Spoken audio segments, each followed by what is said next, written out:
Lori McDonald, de 41 años, padece diabetes. Una enfermedad que de manera imperceptible va consumiendo su cuerpo, acortando su vida. Lori nunca puede olvidar que tiene diabetes porque debe inyectarse insulina 4 veces al día para seguir viva. Cuando alguien padece diabetes, también se dice que tiene azúcar en la sangre. El azúcar en sangre o glucosa es el combustible que hace funcionar nuestro cuerpo. Inunda el torrente sanguíneo después de haber comido y recorre el cuerpo para que lo absorban nuestras hambrientas células. Sin embargo, la glucosa no puede pasar directamente de la sangre a las células. Para atravesar las membranas celulares, la glucosa necesita la ayuda de una hormona llamada insulina. Los diabéticos como Lori no producen insulina. Las células de su cuerpo no pueden conseguir la comida que necesitan de forma natural, y sin su inyección de insulina, Lori moriría. Pero la insulina artificial no es una cura, porque a diferencia de la insulina natural, no puede mantener el nivel de azúcar en sangre estable. Aunque compruebe sus niveles de azúcar 4 veces al día, Lori jamás estará completamente segura de tenerlo bajo control. Por la noche, mientras duerme, su cuerpo a veces se queda sin glucosa, privando al cerebro de su suministro de energía, y sin saberlo, Lori cae en coma. Mi diabetes está en un punto ya que no me doy cuenta de cuándo paso de estar dormida a inconsciente. Así que generalmente no sé cuándo voy a perder el conocimiento. Y es mi hijo quien me encuentra con convulsiones, o peor. Y acabo por despertarme en una ambulancia o en el hospital.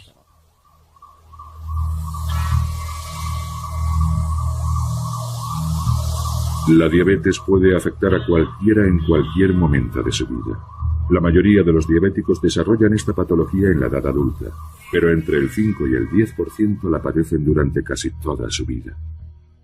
Caray, mira esta, mira. Sí, ahí todavía no era diabética. Mira qué pinta tan buena tenía eso. No solíamos comer dulces porque mi madre era diabética y tenía miedo de que, bueno, tú eres la única en la familia que padeces diabetes.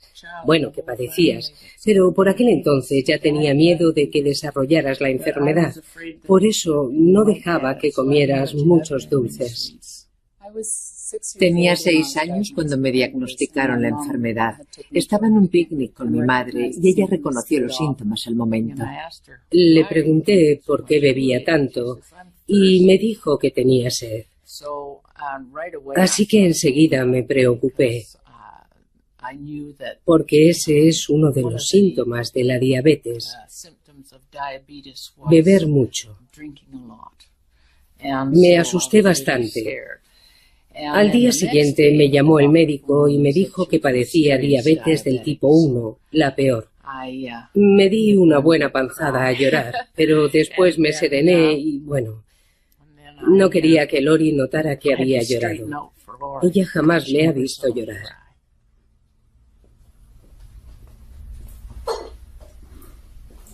Para Lori, de 6 años de edad, y sus padres, la vida cambió de la noche a la mañana. Ahora tenía que controlar su dieta y el ejercicio físico que realizaba, además de inyectarse insulina cada pocas horas. Recuerdo en concreto cómo el médico me decía que pasarían al menos 10 años antes de que se encontrara una cura para la enfermedad. Y yo por entonces tenía 6 años y medio, y me aterrorizó la idea de que faltara todavía tanto tiempo, porque para entonces ya tendría 16 años, sería casi una adulta y ya no podría hacer nada divertido.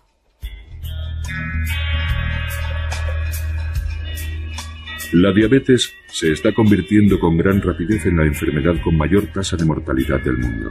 En los últimos 10 años, el número de diabéticos ha aumentado en más de un 30%, y de momento no parece que esta tendencia vaya a cambiar. La principal causa de esta epidemia es el sobrepeso, un problema cada vez más común. Al engordar parece que nuestro cuerpo pierde la habilidad de controlar los niveles de glucosa en sangre. Así es como el 90% de los diabéticos desarrollan la enfermedad y se conoce como la diabetes tipo 2. Sin embargo, el caso de Lori es diferente. Como diabética de tipo 1, no produce nada de insulina. Su cuerpo, posiblemente como consecuencia de algún virus, acabó con todas las células del páncreas que producían insulina.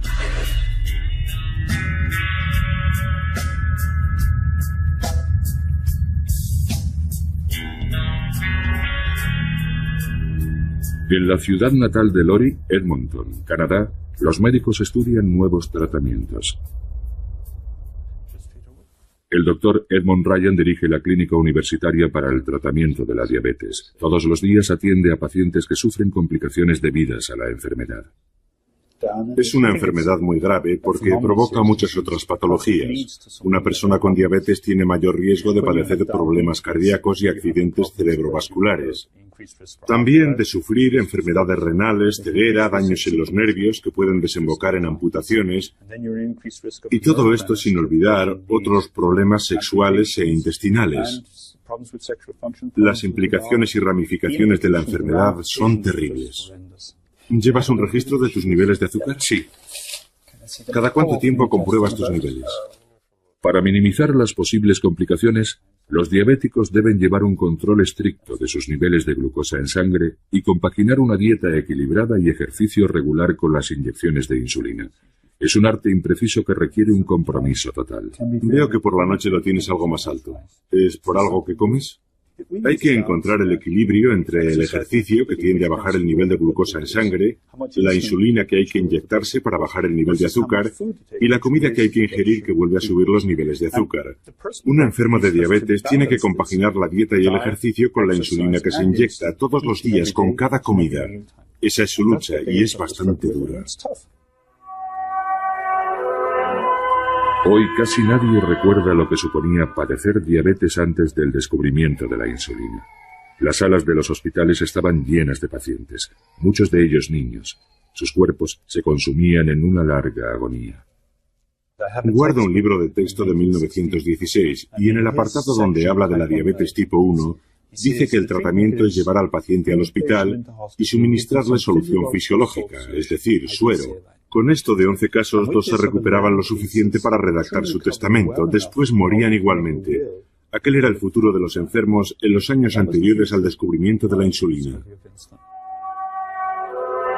El gran avance en el tratamiento de la diabetes se produjo en Toronto, Canadá, en 1921, cuando Frederick Banting y Charles Best consiguieron lo que muchos otros habían intentado sin éxito. Extrajeron insulina del páncreas de un perro. 8 cc's of extract given at 12 midnight. Al volver a inyectar esa insulina en perros diabéticos, casi todos volvían a la vida de forma milagrosa. It's a resurrection. Charlie! El descubrimiento de la insulina fue uno de los grandes logros médicos de la historia. De la noche a la mañana, los diabéticos conseguían escapar de una muerte segura. It isn't toxic after all, it works. Sin embargo, esta hormona no era la cura milagrosa que todos creyeron en un principio. La diabetes seguía matando, aunque no tan rápidamente.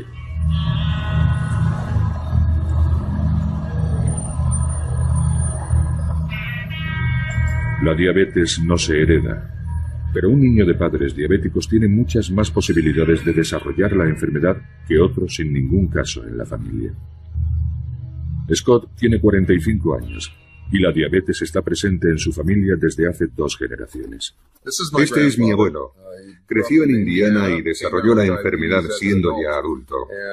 Fue una de las primeras personas en tratarse con insulina y eso hizo durante un par de años hasta que finalmente murió. Hacía poco que habían descubierto la insulina y se pensó que era la respuesta a la enfermedad. Todavía se desconocía que era bastante más complicado.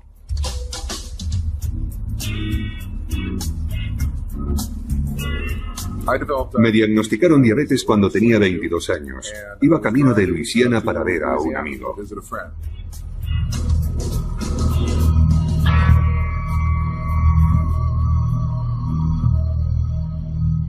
Recuerdo que comencé a sentirme mal y mi estado empeoró conforme avanzábamos hacia el sur. Tuvimos que detenernos varias veces para comprar Coca-Cola o algún otro refresco con azúcar. También noté que algo me pasaba en los ojos, porque no veía bien. Aquella noche no pude dormir. Me encontraba tan mal que fui al médico al día siguiente. Una vez en la consulta le conté lo que me había pasado en los 2 últimos meses y me dijo que tenía diabetes. Pero para estar seguros me midió el nivel de azúcar en sangre y el resultado se salía de las tablas. Era superior a 800. Increíblemente alto. Me llevé una gran sorpresa y lo primero que se me pasó por la cabeza fue mi abuelo, que murió de esta enfermedad. Después pensé que jamás volvería a comer dulces y luego que aquello no me gustaba nada. La forma en que yo me enfrento a los problemas es aprendiendo todo lo que puedo sobre ellos, de modo que acabé convirtiéndome en un experto en la materia. Y ahí es cuando comencé a investigar sobre la diabetes. Creo que las personas que no padecen diabetes no nos entienden. Cuando piensan en un enfermo de diabetes, piensan en el fastidio de tener que inyectarse insulina a uno mismo. Pero eso no es lo peor. Cualquier diabético le dirá que uno se acostumbra enseguida. El problema es el control estricto y constante de los niveles de azúcar en sangre, no las inyecciones. Si con ponerse 2 inyecciones al día bastara y no hubiera que preocuparse más por el nivel de glucosa, sería una enfermedad menor. Pero es mucho más que eso, porque si te quedas corto con la insulina, el nivel de azúcar en sangre se dispara y si te pasas, se desploma. En la actualidad uno tiende a mantener los niveles lo más bajos posibles, así que por lo general estamos más cerca de caer en un coma hipoglucémico. Todos los días, diabéticos como Scott se mueven por la fina línea que separa niveles altos y niveles bajos de azúcar. El órgano que depende por completo de la glucosa es el cerebro. Cuando el nivel de glucosa de Scott cae demasiado, su cerebro deja de funcionar y cae en un coma diabético. Pero tener un nivel alto de glucosa en sangre es igualmente peligroso para la salud de Scott. Deteriora su cuerpo silenciosamente y de forma gradual, corroyendo y dañando los vasos sanguíneos que alimentan órganos como los ojos, los riñones y el corazón. Lori lleva casi toda la vida conviviendo con la diabetes. Cuando se quedó embarazada de su hijo Ben, la diabetes y el estrés al que sometió a su cuerpo le dañaron los riñones. Le dijeron que no viviría mucho. Desde el principio decidí tener una vida corta, pero pasarlo en grande, hacer el loco, lo que me diera la gana. Y después dejar un bonito cadáver. Ese era el plan.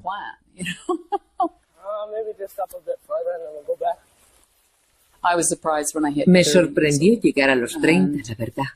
De todas formas, yo siempre le hablaba a mi hijo de mi situación.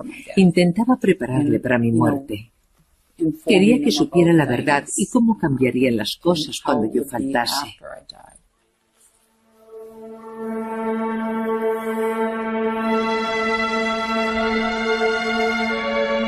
Además de las complicaciones derivadas de su diabetes, Lori luchaba a diario por controlar su nivel de azúcar en sangre. Inyectarse la cantidad de insulina adecuada no es una ciencia exacta, y Lori descubría que a veces sus niveles bajaban demasiado.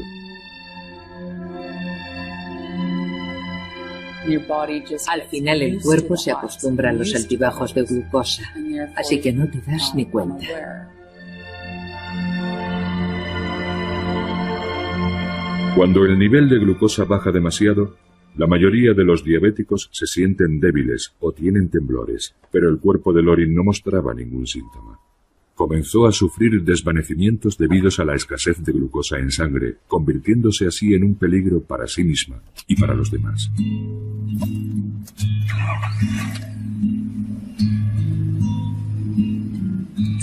Conducir es peligroso porque nunca sé si estoy al 100%. A veces voy conduciendo por la carretera y comienzo a sentir que pierdo la concentración, que no veo bien, que tengo problemas para distinguir las líneas discontinuas.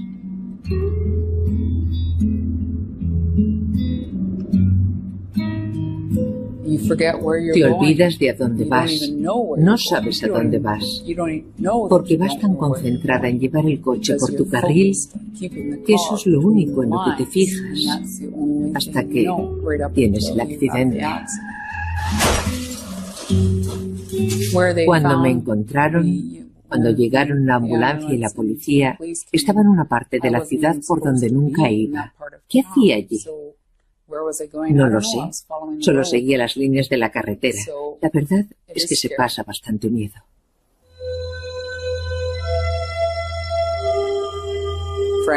Sinceramente, yo ya no esperaba que encontrasen ningún remedio o cura para mí. Puede que sí para los diabéticos recién diagnosticados, pero no para mí.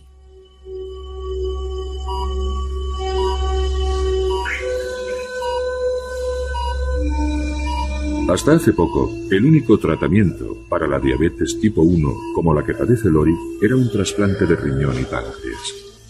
Si se encontraban órganos compatibles, los médicos reemplazarían sus riñones desgastados por la diabetes y el páncreas defectuoso. Pero los trasplantes de órganos son peligrosos y con frecuencia fallan. Así que los médicos investigan otros procedimientos que no requieran cirugía mayor y que algún día nos conduzcan a la cura.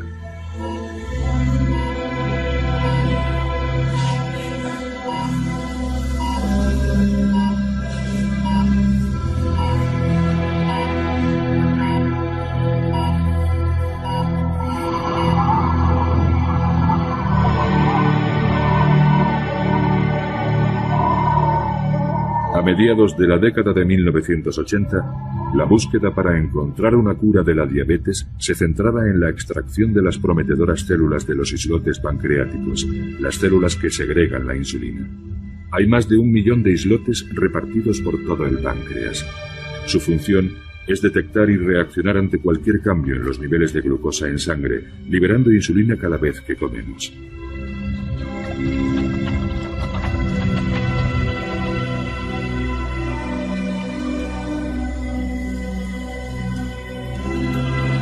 En la Universidad de Alberta, en Edmonton, el doctor James Shapiro pensó que las células de los islotes eran la clave para curar la diabetes. Shapiro es cirujano y ha realizado numerosos trasplantes de riñón y páncreas. Sin embargo, los riesgos de la cirugía le parecían excesivos. Además, estaba convencido de que el trasplante de los islotes era un procedimiento más seguro y eficaz. Cuando trasplantamos el páncreas, trasplantamos un órgano que tiene 2 funciones. De todo el páncreas, solo el 1 o el 2% de sus células se dedican a producir insulina. El resto, el 99% restante, está compuesto por células que fabrican jugos digestivos que nos ayudan a digerir los alimentos. Así que si trasplantamos todo el órgano, el reto de la operación no reside tanto en unir todos los vasos sanguíneos, sino en lo que pasa después con esos jugos digestivos. Porque si se produce algún escape o filtración, pueden disolver los tejidos adyacentes y por eso el riesgo de infección es tan alto y las complicaciones que pueden surgir tras la operación tan numerosas.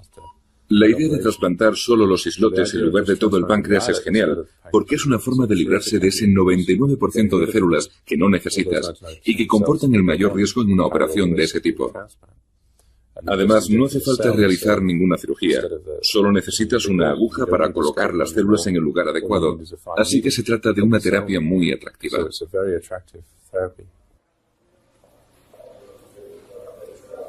El trasplante de los islotes era una especie de chiste entre los especialistas de todo el mundo. Se había intentado centenares de veces, pero el porcentaje de éxito era de tan solo un 8%. James Shapiro pensó que podía mejorar esas estadísticas implantando más islotes y cambiando los fármacos que se utilizaban hasta entonces para evitar el rechazo. Sus pruebas demostraron que muchos de esos medicamentos eran tóxicos para las células de los islotes. De modo que desarrolló una nueva combinación de fármacos conocida como el Protocolo Edmonton. En 1998 comenzó los ensayos con 7 diabéticos. Cuando comenzamos los ensayos con humanos en 1998 y 1999, nuestro primer paciente dejó de pincharse insulina, pero no nos pusimos a dar saltos como locos, porque pensamos que quizá había sido cuestión de suerte. Así que seguimos con un segundo paciente, un tercero, un cuarto, un quinto, un sexto, un séptimo, y solo entonces redactamos un artículo y lo publicamos. La acogida en todo el mundo fue espectacular, y entonces nos dimos cuenta de que habíamos logrado dar un gran paso adelante, porque habíamos pasado de un porcentaje de éxitos del 8% 100% a un 100%, aunque fuera en un grupo de solo 7 pacientes.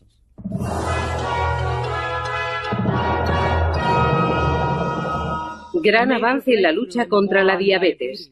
Investigadores canadienses han desarrollado un tratamiento para el tipo más duro de esta enfermedad mortal, que podría eliminar la necesidad de inyectarse insulina.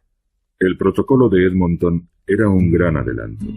Por primera vez, pacientes como Lori tenían una verdadera oportunidad de liberarse de las ataduras de esta enfermedad. Cuando me enteré, me alegré mucho. Pero en realidad no pensé que fuera a funcionar. Porque, bueno, yo ya me había rendido. Así que no me lo tomé muy en serio.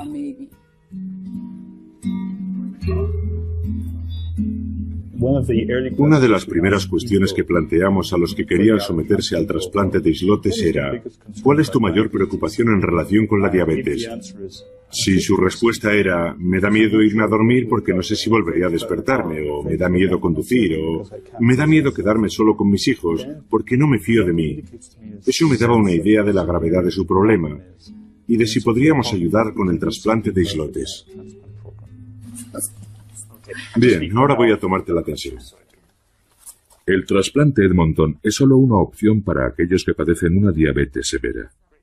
Los pacientes deben evaluar si el peligro de su diabetes supera al del trasplante, o más concretamente al del cóctel de medicamentos contra el rechazo que tendrán que tomar después de la operación.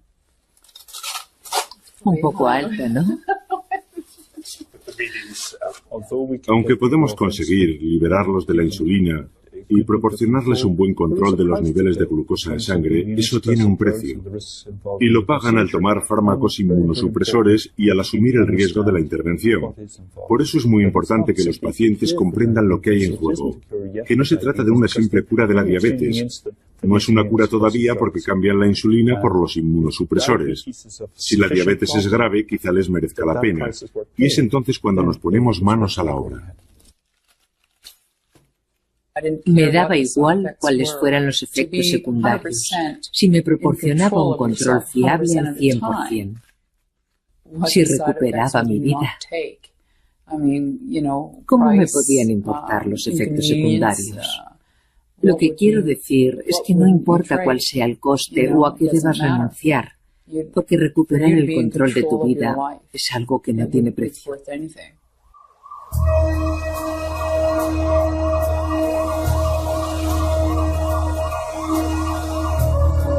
El mayor proveedor de células de los islotes son los accidentes de tráfico con víctimas mortales, pero solo 1/3 de esas personas son donantes, así que el número de órganos disponibles para trasplantes es solo una fracción de la demanda. El doctor Jonathan Leakey es el jefe del laboratorio de aislamiento de islotes de Edmonton. Un páncreas humano contiene hasta 1 millón de células islote, pero más de la mitad se pierden en el proceso de su extracción, de modo que tienen que morir 2 personas para realizar un solo trasplante. Este es un páncreas pequeño. Normalmente son el doble de grandes.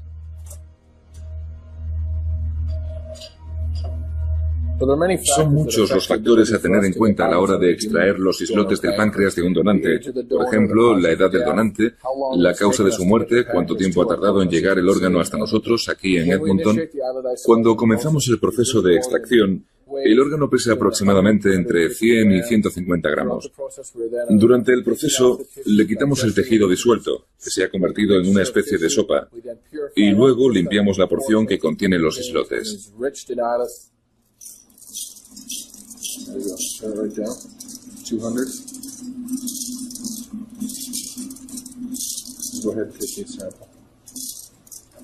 Y al final del procedimiento tenemos solo unos 3 o 4 centímetros cúbicos, es decir, una cucharadita de células que después trasplantaremos al paciente diabético.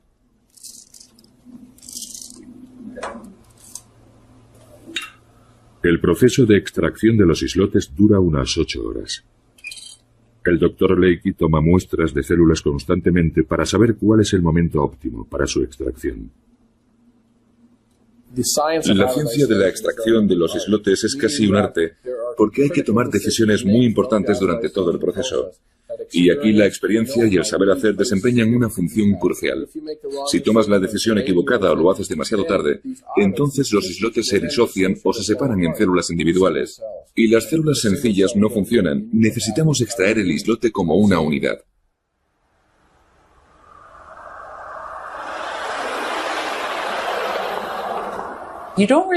No tienes tiempo de tener miedo, porque te llaman, tienes que hacer la maleta a toda prisa y llegar al hospital lo antes posible. Bueno, ¿lista? No te dicen, bueno, dentro de una semana te haremos el trasplante. Es, ven ahora. El trasplante de islotes pancreáticos es un procedimiento relativamente sencillo. Nada más llegar, suministran a Lori unos fármacos que inhiben su sistema inmunitario antes de que le inyecten los islotes en la vena porta que va al hígado.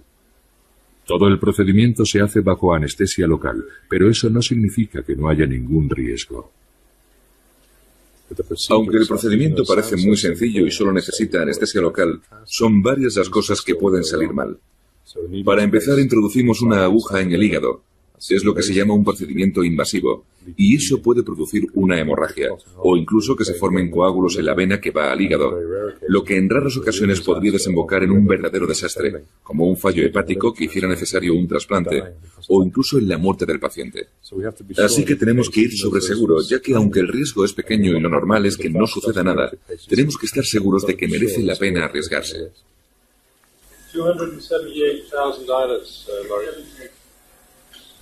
Los islotes fluyen con la sangre hasta llegar al hígado y después se alojan en su vena más pequeña. Allí se instalan y probablemente se ponen a trabajar inmediatamente. Después del trasplante, el paciente no necesitará insulina de inmediato y su nivel de glucosa en sangre bajará a niveles normales. Por eso creo que los islotes funcionan nada más implantarse. También creo que con el paso del tiempo mejora su rendimiento, lo que sucede unos días después de la intervención. De hecho, surgen nuevos vasos sanguíneos alrededor de los islotes y así pueden reaccionar ante el nivel de azúcar en sangre con más eficacia. Lo que temes es que no funcione. Tienes miedo de que no salga como esperas, porque es un milagro. Y los milagros, como las hadas madrinas y ese tipo de cosas, no son muy habituales. Tenía miedo de que estallara la burbuja. Lori había vivido con diabetes más de 30 años, pero tan solo unos días después de su trasplante de islotes, la enfermedad desapareció. Su vida cambió. Comenzó a machacarse en el gimnasio, pero tras años conviviendo con la diabetes, seguía siendo muy cauta con la comida. No estaba del todo convencida de que sus nuevos islotes pancreáticos fueran el milagro que todos esperaban. Después del trasplante estaba bastante aprensiva y ponía mucho cuidado en lo que comía. Entonces me explicaron que tenía que dar trabajo a las células para hacerlas funcionar. Así que de repente no solo podía comer, sino que debía comer. Comencé con algunas cosas y vimos que las células funcionaban bien. Según parece, con el tiempo maduran y su rendimiento mejora. Los nuevos islotes de Lori no son una cura.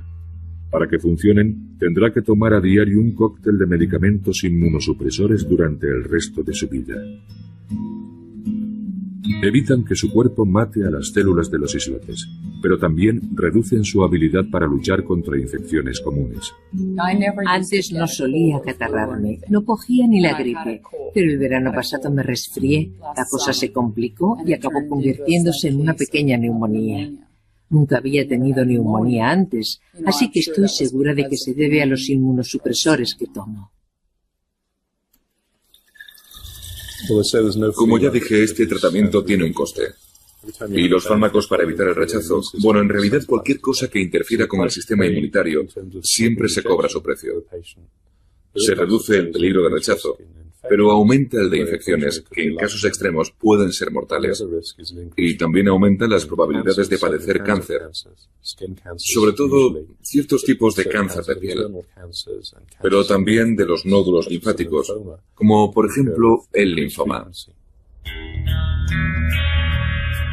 Debido a los riesgos asociados a los fármacos contra el rechazo, solo se ofrece este tipo de trasplante a pacientes con diabetes tipo 1. Para la mayoría de los diabéticos, el camino hacia una cura sigue siendo dolorosamente lento. Desde el descubrimiento de la insulina en 1921, el mayor avance ha sido la creciente facilidad con la que los diabéticos pueden controlar sus niveles de glucosa en sangre. Antes tenía que ir al médico para que me dieran el nivel de azúcar. Allí tenían una máquina que tardaba 10 minutos en darte el resultado. Ahora lo hago yo mismo en casa y en solo 5 segundos, e igual que yo, todos los enfermos de diabetes. Y a más información, más fácil resulta controlar los niveles de glucosa. Ese ha sido el mayor cambio. Pero al final, hasta que no inventen una forma automática de liberar insulina, algún sistema que compruebe los niveles de azúcar y libere insulina cuando sea necesario, no habrá cura. Esa es la cura que necesitamos. Porque si tu vida depende de estar midiéndote el azúcar constantemente y de calcular cuánta insulina necesitas, todo eso acaba convirtiéndose en el centro de tu existencia. Y nos gustaría vivir como los que no tienen diabetes. Nos gustaría que nuestros páncreas generasen insulina sin tener que pensar en ello.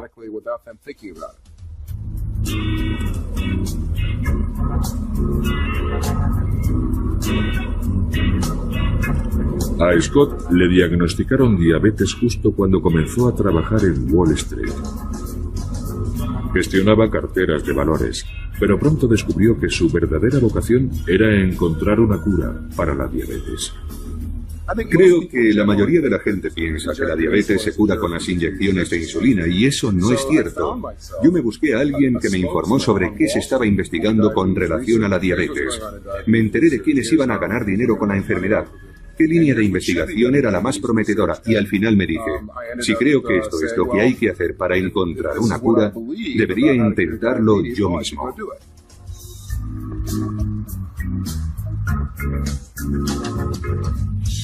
Scott ha pasado los últimos 15 años buscando una cura.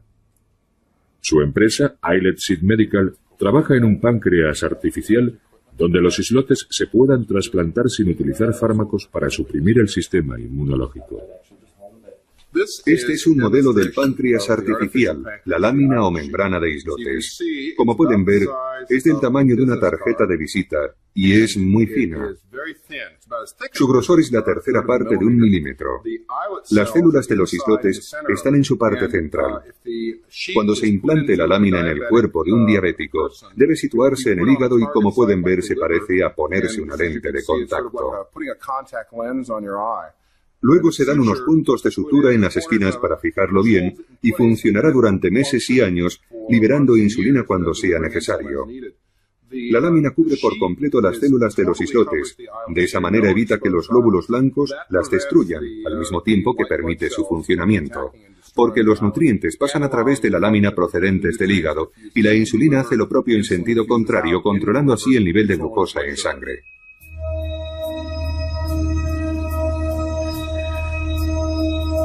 Para que la lámina de islotes de Scott funcione, tiene que engañar a nuestro eficaz sistema inmunitario, sobre todo a los glóbulos blancos, que circulan por el cuerpo en busca de cualquier ente extraño. El modo en el que el cuerpo elimina un invasor es a través de sus glóbulos blancos, que son como la policía. Identifican a la célula extraña y la matan. Así que nuestro objetivo es mantener a estas células policía lejos de los islotes para que no acaben con ellos.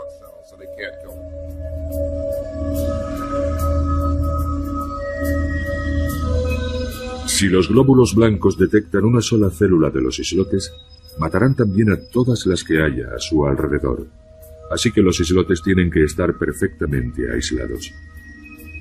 Sin embargo, no solo los islotes deben eludir la presencia policial. La membrana o lámina de islotes en la que están encerradas las células es un blanco aún mayor para la respuesta inmune.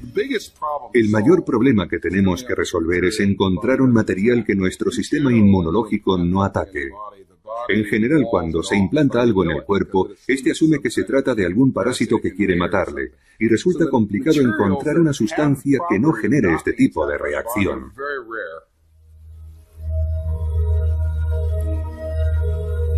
Afortunadamente para Scott, hay un material de origen natural que elude sin problemas las defensas del cuerpo. una sustancia muy refinada que se obtiene de unas algas y se llama alginato. Es un milagro que algo así exista.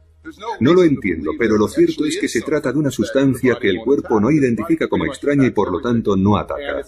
Y no es algo que hayamos inventado nosotros, sino que se encuentra en la naturaleza y resulta bastante asombroso que además esté presente en las algas. Se le puede dar forma de cápsula o lámina, se coloca dentro del cuerpo y en un periodo de varios años no produce rechazo, así que es ideal para nuestros propósitos. Scott ha estado probando este tipo de lámina con el equipo de trasplantes de Edmonton. Esperan que sea el próximo gran avance en la lucha contra la diabetes y haga posible los trasplantes de islotes humanos sin necesidad de medicamentos contra el rechazo. ¿Estos son los experimentos con ratones? Sí, estos son los ratones. Algunos llevan el implante de la lámina con los islotes de ratón y tras la intervención, estos animales pasan de ser diabéticos a no padecer la enfermedad. Muy bien. Hace más o menos un año demostramos que estas láminas implantadas en animales grandes, pasados 2 meses, estaban tan limpias como cuando las colocamos. Para los que trabajan en este campo es un resultado sorprendente y maravilloso. Hemos llegado a un punto en el que si la lámina de islotes no funciona será porque hemos pasado por alto algún detalle. Es posible, claro, pero creemos que este sistema estará listo y funcionando dentro de 1 o 2 años.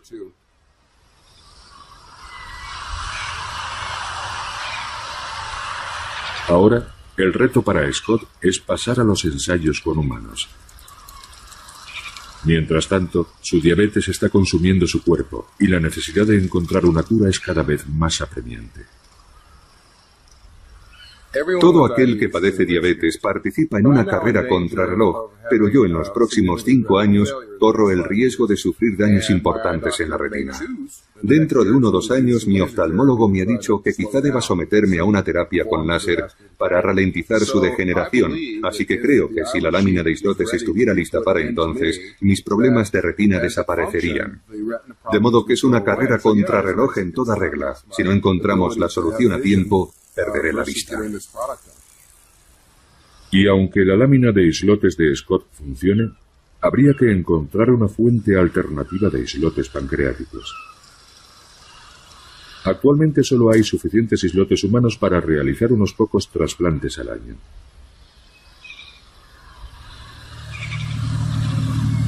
Sin embargo, al otro lado del mundo, un médico investiga un controvertido tratamiento que quizás sea la clave para la cura.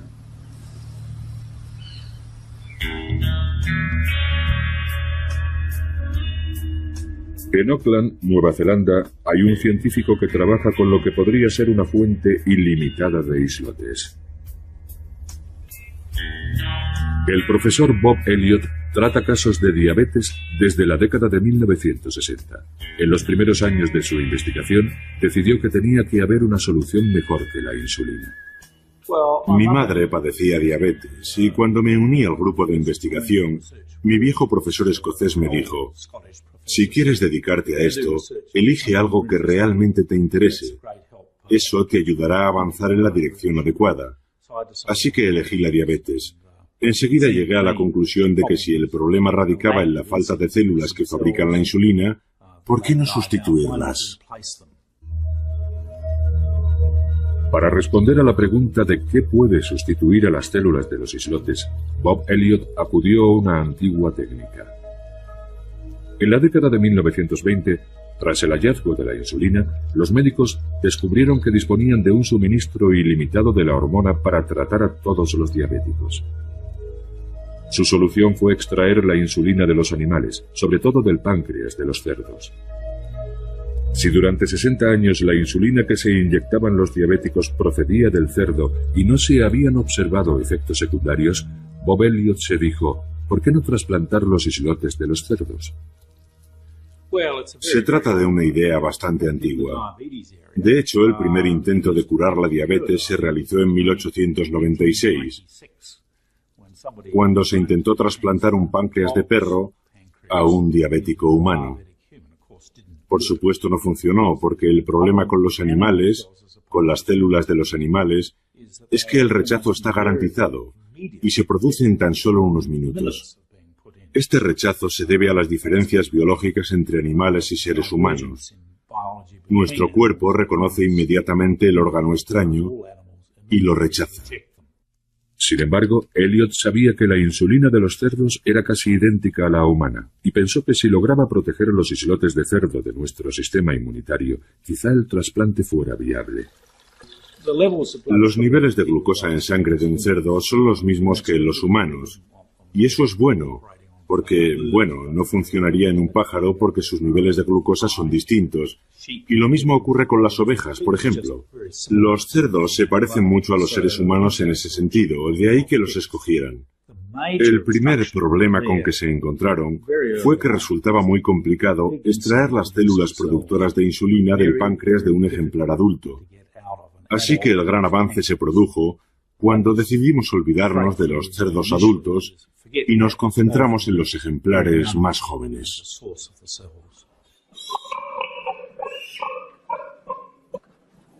Pero son muchas las personas que no consideran correcto implantar células de cerdo dentro de seres humanos, y el trabajo de Elliot es algo controvertido. El primer inconveniente es que produzca asco, y es algo más común de lo que cabría pensar. Para muchas personas, la mera idea es ofensiva, y lo comparan con algunas prácticas sexuales aberrantes. Sienten que no está bien. Y yo lo entiendo porque mi mujer es una de esas personas. Sin embargo, la mayoría de los diabéticos con los que he hablado no tienen este problema. De hecho, me sobran los voluntarios. En 1996, tras utilizar con éxito islotes de cerdo para curar la diabetes en animales, Bob Elliot pasó a los ensayos con humanos. Uno de los primeros voluntarios fue el dueño de una tienda de instrumentos musicales, Michael Helger. Cuando uno padece una enfermedad tan grave como la diabetes, siempre estás atento ante cualquier tratamiento nuevo. Así que cuando me hablaron de los trasplantes de islotes, enseguida me interesé. Puede que en un primer momento la idea resulte algo chocante, pero si lo piensas bien, no se trata de nada malo. Si padeces diabetes, es una muy buena opción. La insulina de cerdo me ha mantenido vivo, a mí y a millones de personas como yo. Entonces, ¿por qué no utilizar las células productoras de la insulina? Después de todo, son ellas las que se encargan de regular el nivel de glucosa. Se activarán cuando sea necesario y dejarán de funcionar cuando no las necesite. Es lo más parecido a tener islotes propios. En octubre de 1996, Elliot realizó el primer trasplante de islotes de cerdo. El paciente era Michael Helger. Le introdujeron una cánula a través de la cavidad abdominal y le inyectaron las células de los islotes.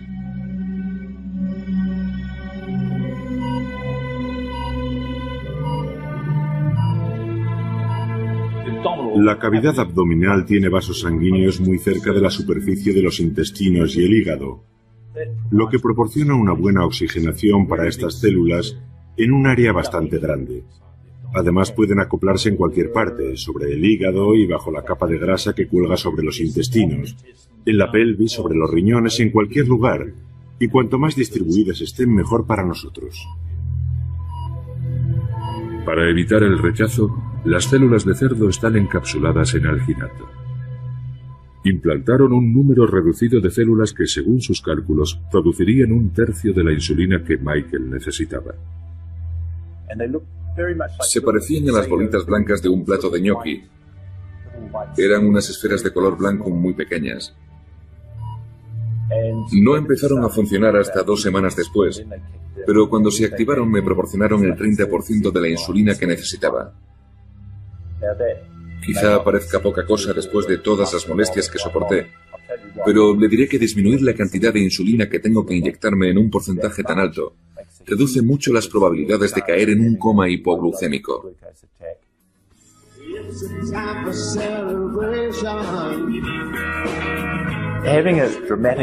Aquel logro me dio mucha moral, porque por fin, por primera vez en más de 20 años, mi cuerpo estaba produciendo insulina de nuevo. Era casi como ser normal otra vez. Y eso me animó muchísimo.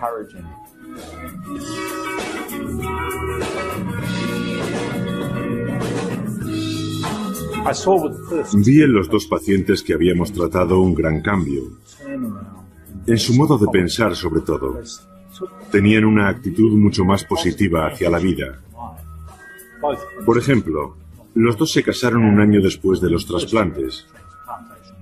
Y creo que esa es una señal inequívoca de que se tiene esperanza en el futuro. Durante 2 años, los islotes de cerdo proporcionaron a Michael el 30% de su insulina, pero se fueron desgastando gradualmente y ahora ha vuelto a inyectarse la dosis normal. En primer lugar, no le implantamos suficientes células, no sabíamos cuántas serían necesarias, así que pensamos en un número y lo dividimos por 3. Fuimos muy cautos, no queríamos implantar demasiadas células en el primer experimento.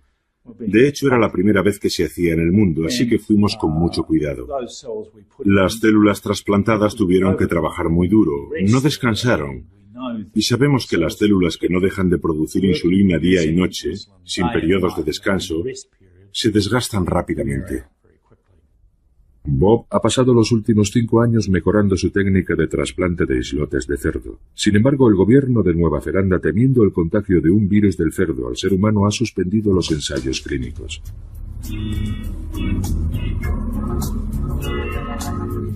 Elliot cree que el riesgo de contagio es pequeño, por eso sigue investigando en la Ciudad de México.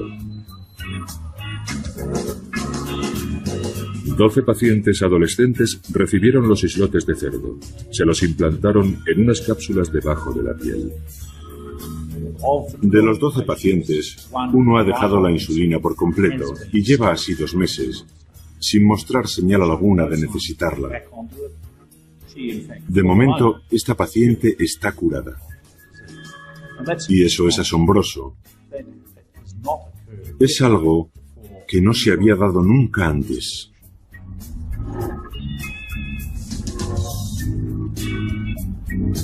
Bob Elliot todavía no ha dado con la cura.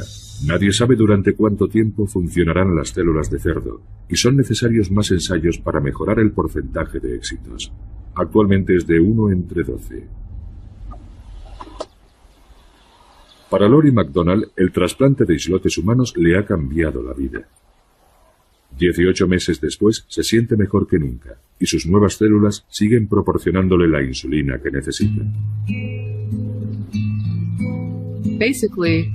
Vivir con miedo no es vivir. Y yo ahora me estoy resarciendo de todo el tiempo perdido. Después de más de 1 año sin pincharme y sin tener desvanecimientos de ningún tipo, por fin estoy disfrutando de la vida. Es increíble y sería incapaz de darle un valor, de ponerle una cifra. Pero es como estar de vacaciones de la diabetes. Los pacientes lo llaman cura, pero en realidad no es una cura, porque no vale para cualquier enfermo de diabetes. Lo que sí proporciona a todos es esperanza, porque ven a diabéticos como ellos que han sufrido una intervención menor, que se han librado de las inyecciones de insulina por completo y que además permanecen así durante más de 2 años. De modo que es un gran paso adelante y nos llena de esperanza a todos.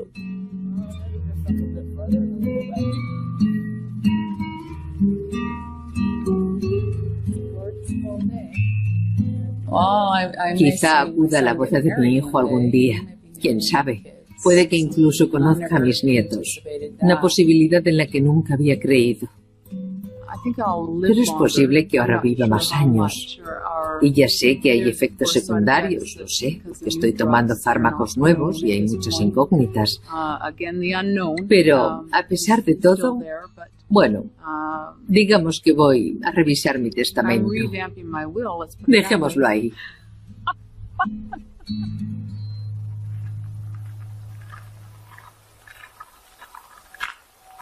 Es demasiado pronto para saber cuánto durarán los islotes de Lori. Pero el suyo es uno de los primeros casos en los que la enfermedad ha remitido. Gracias a su trasplante, ahora otros diabéticos como Scott King ven su curación un poco más cerca. Y quizá pronto haya un tratamiento disponible para muchos más. Tengo mucha fe en que Dios va a curar la diabetes muy pronto. Pero esa fe va unida a algo que es lo que la mantiene con vida, y ese algo es mi trabajo, nuestra lucha por encontrar la cura para la diabetes. Y da igual quién dé con ella, lo importante es que va a pasar.